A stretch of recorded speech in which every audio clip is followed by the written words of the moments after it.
Students 2024-এ Calcutta ইউনিভার্সিটির history minor paper যাদের আছে, তো তারা এই প্রশ্নের পরীক্ষা দিয়েছো। এই প্রশ্নটাকে একটু দেখা যাক। তো এটা হচ্ছে যারা 2024-25-এ পরীক্ষা দিয়েছো, এটা হচ্ছে সেমিস্টার 1। আচ্ছা, ফুল মার্কস তোমাদের 75 ছিল। আর এক্ষেত্রে দেখো প্রশ্নগুলো, দেখো প্রশ্নের মান হচ্ছে বিভাগ কতে হচ্ছে 5 নম্বরে 3টে লিখতে হয়েছে তোমাদের। আচ্ছা, যে কোনো 3টে প্রশ্নের উত্তর দাও। এক্ষেত্রে তোমাদের প্রশ্ন রয়েছে অনেকগুলো, তো তার মধ্যে তোমাদের 3টে লিখতে হয়েছে। প্রশ্নের মান হচ্ছে 5 নম্বর, 5 গুণ 3 অর্থাৎ 15 নম্বর টোটাল।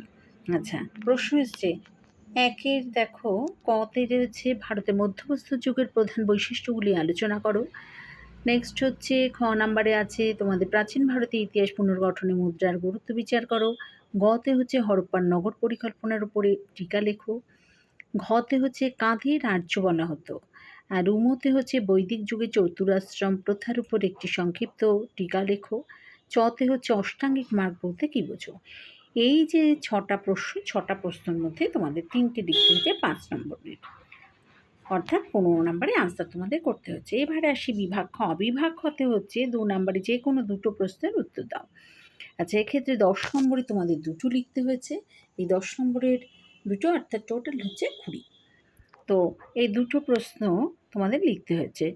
আচ্ছা, এবার 2-এর কতে এসছে প্রাচীন ভারতীয় ইতিহাসের উপাদান হিসেবে দেশীয় সাহিত্যের গুরুত্ব আলোচনা করো।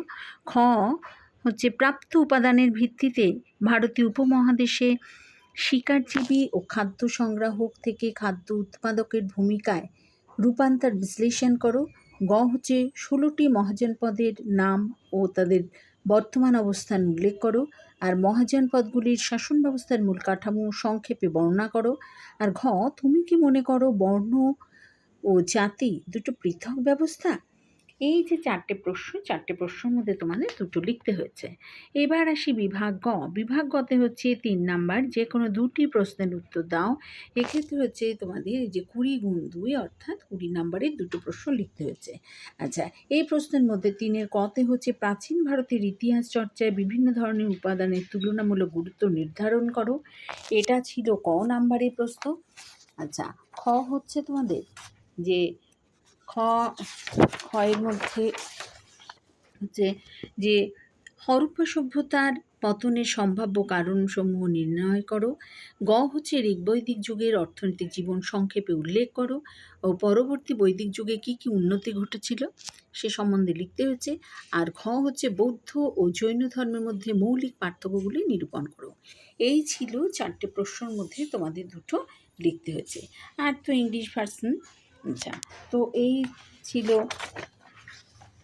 বিএ ক্লাসের ক্যালকাটা ইউনিভার্সিটির হিস্ট্রি মাইনর পেপারের ফার্স্ট সেমিস্টারের প্রশ্নপত্র। এই প্রশ্নপত্র তোমাদের লিখতে হয়েছে।